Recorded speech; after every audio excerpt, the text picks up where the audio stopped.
babe. Say, how about a... Does that answer your question, buddy?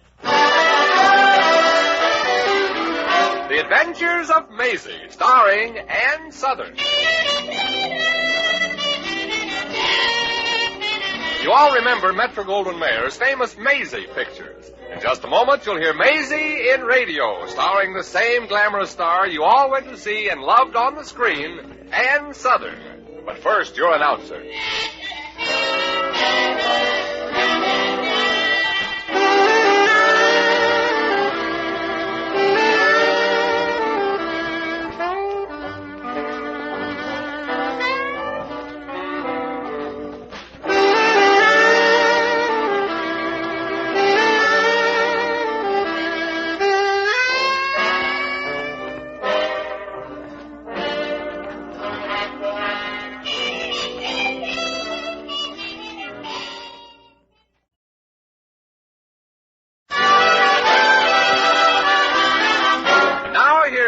Southern as Maisie. Yep, I'm Maisie, like the fella said, Maisie Revere, from Brooklyn. High dramatic Maisie, you might call me. Ever since I can remember, I've been shifting for myself. Originally, I'm from show business, but the last vehicle I was in closed after 5 performances. So I had to do something to live, and as luck would have it, I came across an ad in the paper that said, secretary wanted to assist author, little knowledge of typing and shorthand required. So I applied for the job. After all, I couldn't think of anybody who had a littler knowledge of typing and shorthand than me. Anyway, the professor agreed to try me out, and gosh, I'm so nervous. Today's my first day on the job, and I just gotta make good. Miss Revere! Miss Revere! Come, we have some dictating to do. Well, just a minute, Professor Elliot. I'm in the kitchen here washing your dishes. Well, you've been in there an hour, Miss Revere. Aren't you finished washing those dishes yet? No, but I'm up to last Thursday's breakfast, I think. Never mind that for now, Miss Revere. We have a chapter on atrophication due to atomic radiation to dictate this morning. Do come out of the kitchen, please. But Professor... I insist. Drop what you're doing at once. Okay. Miss Revere, what was that? I dropped what I was doing. Oh, well, you needn't have taken me so literally. Now, you ready to take some dictation? Yes, as soon as I... Atrophication due to atomic radiation. Recent tests at Kwajalein and other Pacific islands have proved that humans and animals exposed to atomic bombings on microscopic examination have displayed unmistakable evidence of atrophy of the... Any question, Mr. Revere? Well, just one, Professor. Yes, what is it? Do you have a pencil? A pencil? Well, it makes taking dictation much simpler, you know. Yes, so the rumor goes. Yes. Secretaries oft-times bring pencils with them, Miss Revere. I know, but gosh, I was so excited about this job, and when you're excited, you can't remember everything, you know. How true. Well, here's a pencil, Miss Revere. Thank you. You ready now? Shoot. Don't tempt me. Now take this down. Atrophication due to atomic radiation. Recent tests at Kwajalein and other Pacific islands have proved that humans and animals exposed to atomic bombings on microscopic examination have displayed unmistakable evidence of atrophy of the limbs. Got that, Miss Revere? Well, all except one thing, Professor. Oh, what's that? What came after atrophication? Due to... Is that all you got, Miss Revere? Just the first word? Well, it was a big one, and by the time I got through writing it Miss Revere, out... you're supposed to be a secretary. Can't you write shorthand? Well, of course. Good. Now, let's start from the beginning. Shorthand takes me longer. It does, eh? Yeah. Well, beggars can't be choosers, I guess. How true. Take this down in longhand. I'll want 2 copies. Oh, yes, Professor. And the typewriter's over there. Mm. Now, let us continue. Atrophication due to atomic radiation. Have you got that, Miss Revere? Yes. Atrophication due to atomic radiation. Now, wait, I'll get another sheet of paper. Atrophication due to... Miss Revere, exactly what are you writing on the second sheet? Well, the same thing as on the first. You said you wanted 2 copies. Typewritten copies, Miss Revere. Typewritten. Oh. Now, wait a moment. You can type, can't you? I think I'll go in and clean up those broken dishes now. They might bring ants, don't you think? Miss Revere, without a knowledge of shorthand and typing, How did you expect to hold a position as a secretary? Well, you're going to hate me when I tell you this, Professor. Probably. But I didn't think there was any hurry about getting down what you dictate. According to the mail on your desk, the publishers don't seem to be in a hurry to publish your books. They're fools, Miss Revere. Blind, unseeing fools. All they're interested in is cheap trash to feed love-starved souls. Well, there are an awful lot of love-starved souls, Professor. That trash you're talking about brings a little sunshine into their lives. I'm trying to bring light into their lives, too, Miss Revere. Make them see that unless civilization takes time out to examine the direction it's taking, there might soon not be a civilization to examine. Oh, sometimes I think maybe I'm insane trying to aid humanity. Sometimes I think it isn't worth saving. Oh, but it is, Professor. And you mean you're trying to make this world a better place to live in? Miss Revere, you were never a soldier, were you? No. I don't think I could pass the physical. Miss Revere, please, I'm serious. I was in the war. The war to end wars, the greatest war in the history of mankind. A very expensive war. $500 billion it cost. Gosh, that much. Yes. That's an awful lot of money, Professor. We complain about the high cost of living instead of the high cost of dying. It doesn't make much sense, does it? No, it doesn't. You mean if we took that $500 billion and spent it on people instead of guns? There'd be no reason for wars, nothing to fight about. Gee, that's wonderful. Well, I hope the publisher I sent the first few chapters to thinks so, Maisie. Oh, come in. Good morning, Professor. I got some mail here for you. Oh, thank you, Harry. Okay. Miss Revere, this is Harry, the elevator boy. Harry, Miss Revere. Hello, Harry. I thank you. That big envelope is from a publisher, Professor. Good news, I hope, at last. Not good, huh? He's returning my manuscript. Oh, gosh, Professor, that's too bad. I had hoped that this one would sell. Manager's been getting mighty anxious about the rent, you know. Well, tell him he'll get his money as soon as the professor's book is sold. What's it called, Professor? Maisie, I'm calling it off. You are? See, that's sort of a short title for a book. Don't you think so, Harry? Yeah, and it's easy to remember, too. Off by Professor Hillary Elliot. I mean, I'm not going ahead with the book. I'm through with writing. Finished. Over. Oh, but you can't do that, Professor. Oh, Professor, you can't just chuck it now. Oh, but I am. I'm going to make money, you hear me? Lots of it. And live in a decent place, not like this upholstered dust bowl. But, Professor, success ain't measured by how much you got. It's what you got to give. Well put, Miss Revere, well put. I thought so. But unfortunately, success nowadays is gauged in terms of intrinsic values. Yeah, the professor is right, I think. I mean in terms of worldly goods. Ha! What's so funny? I was just remembering that tomorrow is the anniversary of my entrance into the wide world. 10 years ago, I graduated from college. And my classmates chose me as the man most likely to succeed. Well. Yes. Harry, tell the manager I'll pay him somehow. I'm leaving tonight. Tonight? Tonight? But what's the hurry? Can't you start starving to death next year? No, I go tonight.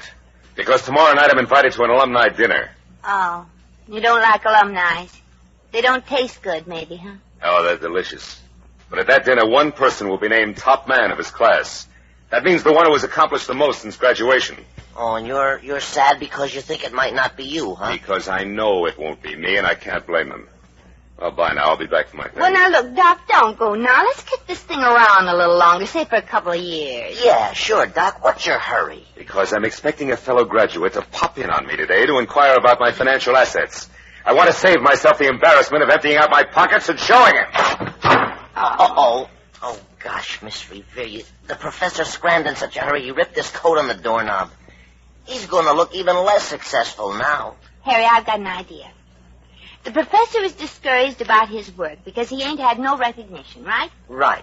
And he's disgusted with himself because one of them alumnuses of his graduating class is going to find it out when he gets here. Well, that's where you're wrong, chum. You got a plan to keep the doc from running away, Maisie? Mm-hmm, that I have, Harry. When that man comes from the professor's college class to check on his financial position, Yeah? Doc Elliot's going to be the most successful guy he ever heard about. You mean you're going to make him think the professor is rich? Rich? Harry, when that guy gets a load of the professor's muscles, he's going to think he got them from carrying his money to the bank.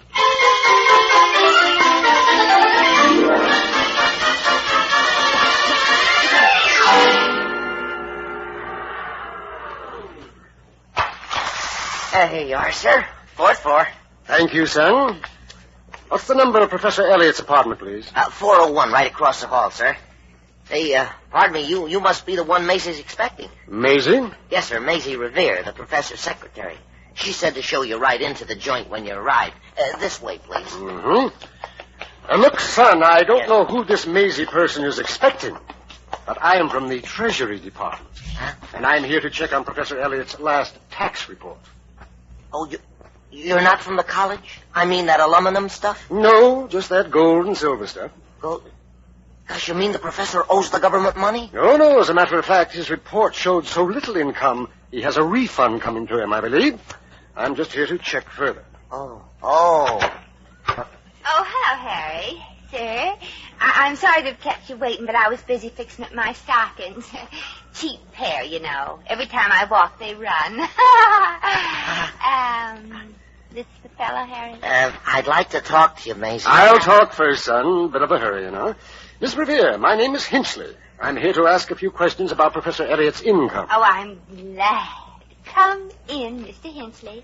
I've got plenty to tell you. Thank you. But, Maisie, this man is here about money. He wants... The professor to contribute something for charity. But I'm sorry, Mr. Hinchley. I don't think the professor can. Oh, boy, that was close. Well, you see, Mr. Hinchley, the professor has to stop sometime. Last year, he gave $1 million to charity. Oh, my goodness. Professor Elliot gave $1 million to charity? Maisie, you're making a mistake. Oh, yes, how silly of me. He didn't give $1 million at all. No. No, it was $2 million. Oh. Harry, Mr. Hinchley knows how many O's in $2 million. Miss Revere, what you tell me is rather difficult to believe. Yeah, ain't it? I mean, don't judge Professor Elliot's wealth by this scrubby apartment.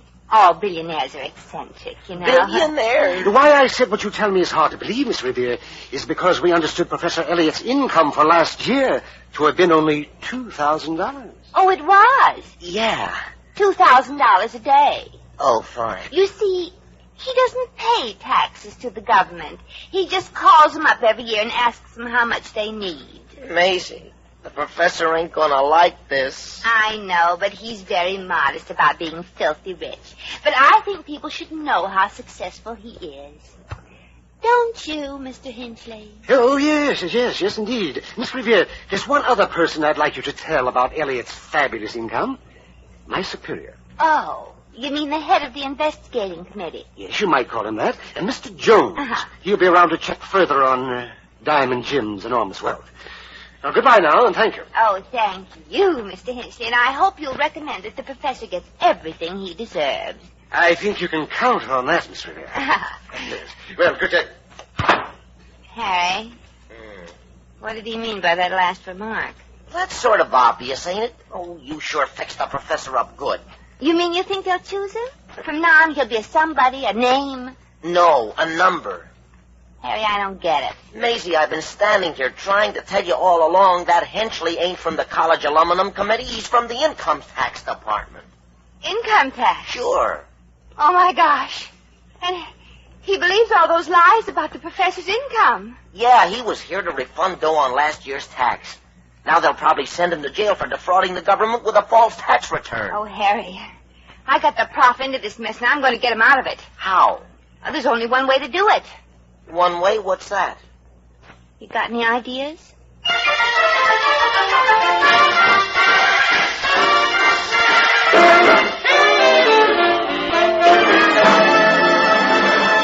The Adventures of Maisie, starring Ann Southern, will continue in just a moment.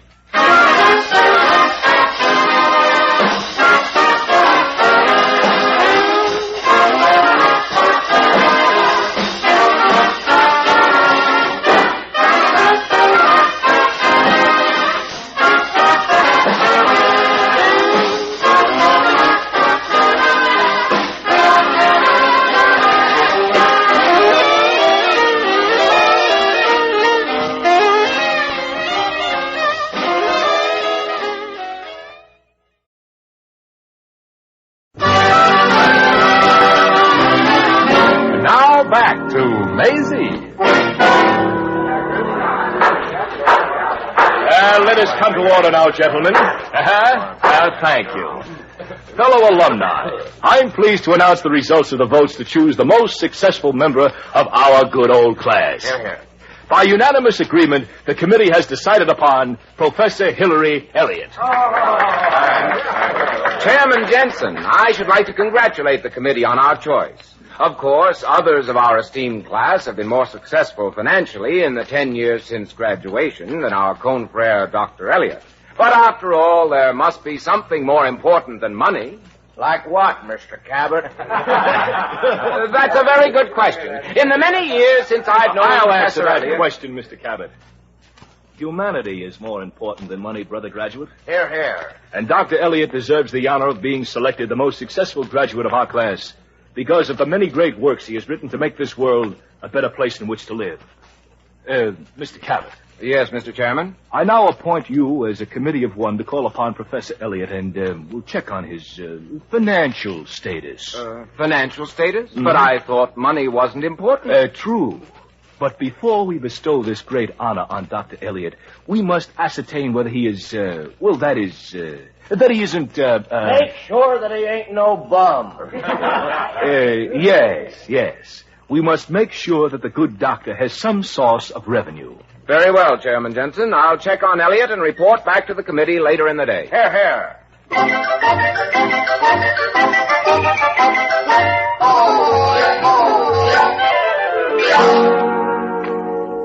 I don't know about your plan, Maisie. Are you sure you know what you're doing? But you know me, Harry. Answer the question. Okay, I'm sure. Good. Now, look. That man from the tax department said his superior was coming back for further details. And we've got to make sure he gets the impression that I made a mistake and that the doc is broke. Uh-huh. Uh-oh. That's the superior now. Now, Harry, remember, we got to make him believe that the professor hasn't got a pocket. Yes? Oh, never mind. Come in. Good afternoon. I'm looking for Professor Elliot. What for, Bob? Well, I was sent here to check on his financial condition. Ah. That bum owe you dough, too? Bum? I was under the impression that Professor Elliot was doing fairly well financially. Fairly well? You hear that, Harry? Oh, yeah. That's a good one. That guy ain't got a dime. Nah, when he goes to the park, they change the signs from do not walk on the grass to do not eat the grass. But this office of his... Oh, it's all going back to the finance company. They sent me here to take back the stuff, Bub. Sure, he hasn't made a payment on it for 8 months. Oh, that's hard to believe. How about 6 months, then? I was led to believe... Look, the poor professor can't make both ends meet. He can't even make one end meet. No, I thought poor Professor Elliot spends all his time in the park by the lake. Oh, but and watching the kids throw stale bread to the ducks. Yeah, it's a good thing he can outswim the ducks, or else he'd starve. Oh, I've heard enough. Thank goodness. Poor chap. This certainly changes everything as far as Professor Elliot is concerned. Good day. I have to make my report. Au revoir, mademoiselle. The same to you, senor.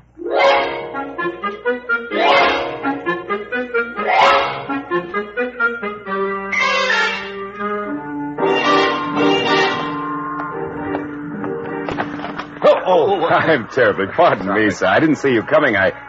Sam Cabot, of all people. Oh, hello, Elliot. I'm glad I ran into you, Sam. Say, how about a cup of coffee? Oh, sure, Elliot. For a fellow classmate, anything. Here's a dime. What is this? Oh, you needn't be so proud with me, Elliot. I know. Know what? About how broke and hungry you are. Too bad, too. Now I'm afraid your election as most successful man of our class is out. You mean you were going to choose me? Yes, on your literary achievements. But when that girl in your office told me that you were, a pauper, well, you know how it is. No, but I'm going to find out.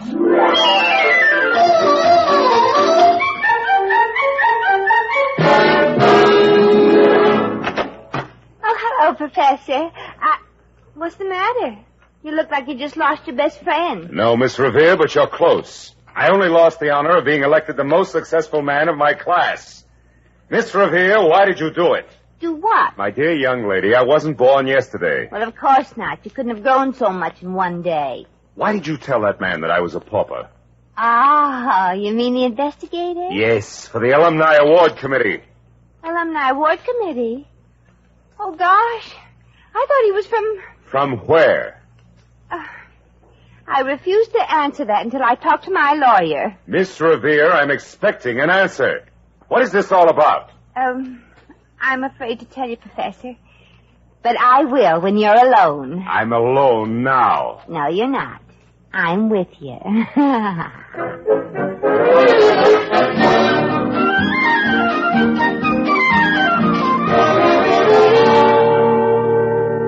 Have you got everything set, Harry? Yeah, I sure have, Maisie. All right. I fixed up a dozen telegrams congratulating Professor Elliot on the great books on peace that he wrote. Okay.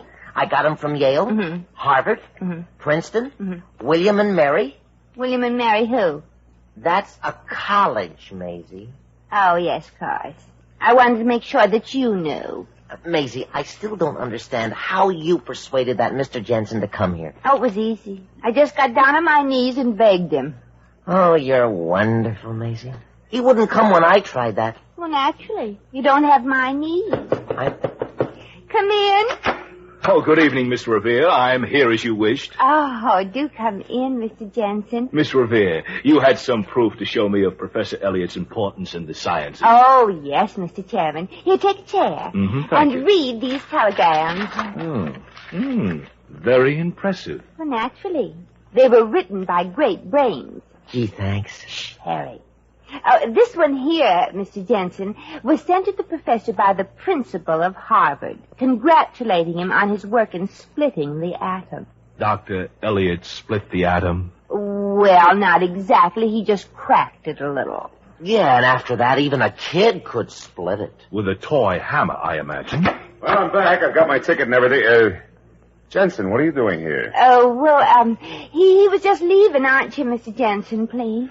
No, I do believe I'll stay a while and read these other telegrams of congratulations. Oh, but I'm leaving. I've got a dog to feed. No, you don't, Harry Talbot. You don't have a dog. I'll buy one and then feed it.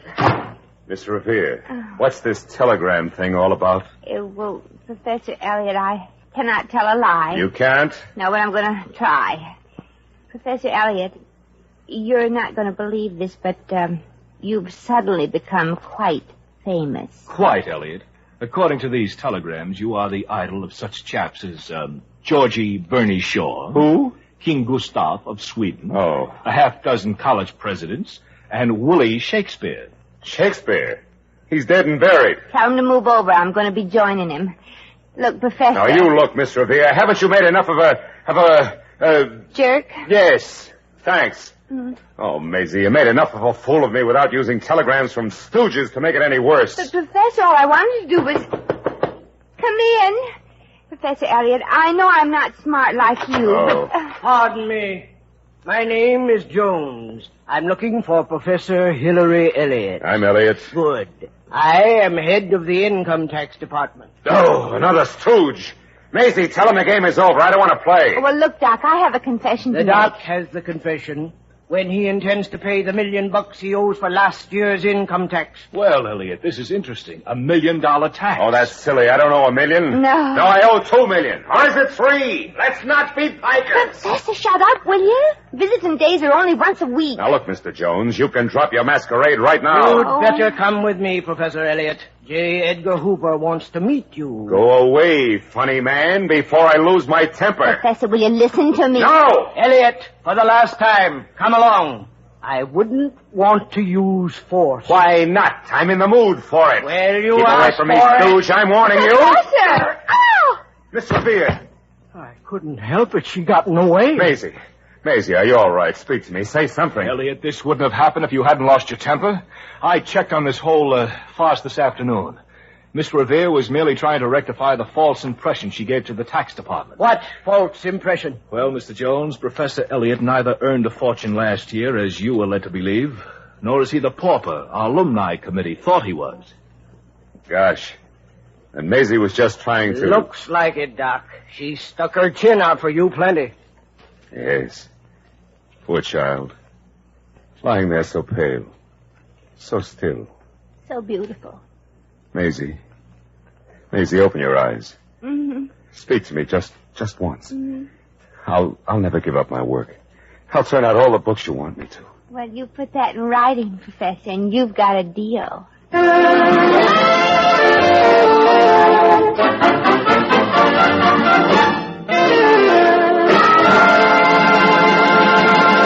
In just a moment, we shall return to the adventures of Maisie.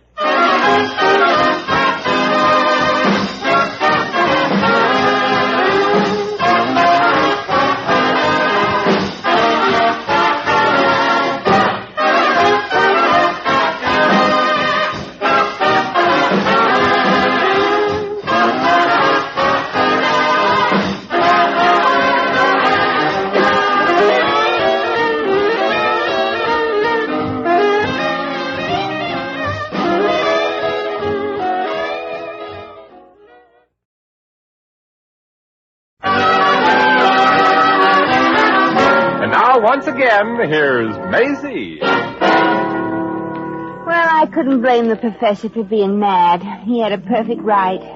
Gosh, my chin feels sore.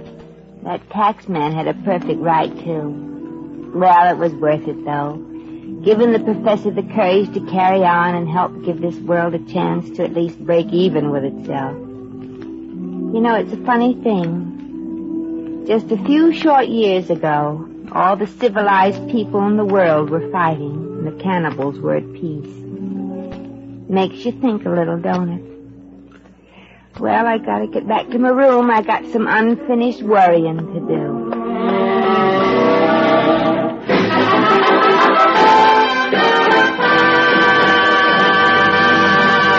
You have just heard The Adventures of Maisie, starring Ann Sothern.